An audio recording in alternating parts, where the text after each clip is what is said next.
ఎప్పుడైనా అనిపించిందా ఈ ప్రపంచంలో ఉన్న బాధలన్నీ నాకే ఎందుకొస్తున్నాయి అని? బయటికి అందరితో నవ్వుతూ కనిపిస్తాం కాని లోపల మాత్రం రోజుకో యుద్ధం. అది డబ్బు పోయిందనో మనుషులు దూరమయ్యారనో కాదు, నా మనసులో ఉన్న నరకాన్ని అర్థం చేసుకునేవాడే లేడన్న ఆవేదన. నా విషయంలో కూడా సరిగ్గా ఇలాగే జరిగింది.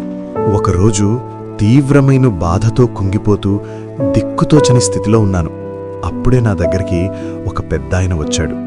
నా వైపు జాలిగా చూస్తూ, "ఏమైంది బిడ్డా, అంత బాధగా ఉన్నావేంటి?" అని అడిగాడు. అప్పుడు నాకు కోపం వచ్చింది. ఆవేదన ఆగలేదు. ఆ పెద్దాయనతో ఇలా అన్నాను, దేవుడు కావాలని నన్ను వేధిస్తున్నాడు తాత. నాకే ఎందుకీ కష్టాలిస్తున్నాడు? అసలాయన ఎప్పుడైనా కష్టపడ్డాడా అని నిలదీశాను. అప్పుడా పెద్దాయన నవ్వి ఇలా అన్నాడు, బిడ్డా, కష్టమంటే ఏంటో ఆ దేవుడికి తెలియదనుకుంటున్నావా? ఆ కలియుగ దైవం శ్రీ వెంకటేశ్వర స్వామి మనిషిగా పడిన కష్టాలు నీకు తెలుసా? ఆయన విష్ణువు అవతారమే కావచ్చు, కాని ఈ భూమి మీద సామాన్య మనిషిలాగే అరణ్యాన్ని ఎంచుకున్నాడు. ఆకలి వేసినా ఎవరినీ అడగలేదు. గుండె నిండా బాధ ఉన్నా ఎవరికీ ఫిర్యాదు చేయలేదు.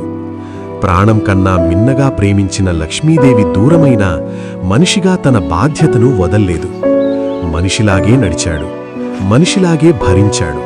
అందుకే బిడ్డా, నీ గుండె లోతుల్లో ఉన్న గాయం ఆయనకు మాత్రమే తెలుస్తుంది. ఆ మాట వినగానే నాకొక్కసారిగా మనసు వెలిగిపోయింది. నేను అనుభవిస్తున్న ఈ ప్రతి కన్నీటి చుక్క వెనుక ఉన్న అర్థం ఆయనకు ముందే తెలుసు. ఎవరూ చూడని నా కన్నీటి విలువ, ఎవరూ వినని నా నిశ్శబ్ద అరుపు అన్నీ ఆయన అనుభవించినవే.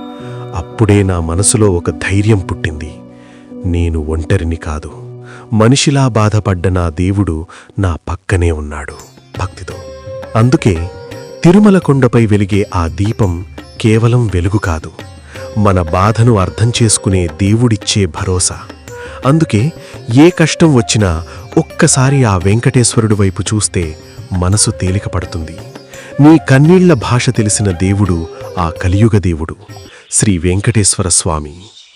గోవిందా గోవిందా గోవిందా.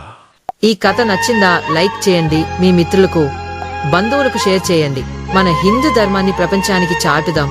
ఈ పవిత్ర ప్రయాణంలో ప్రేమతో, భక్తితో మా జీకే సౌభాగ్యవతి ఛానల్ని సబ్స్క్రైబ్ చేయండి. ఓం నమో వెంకటేశాయ.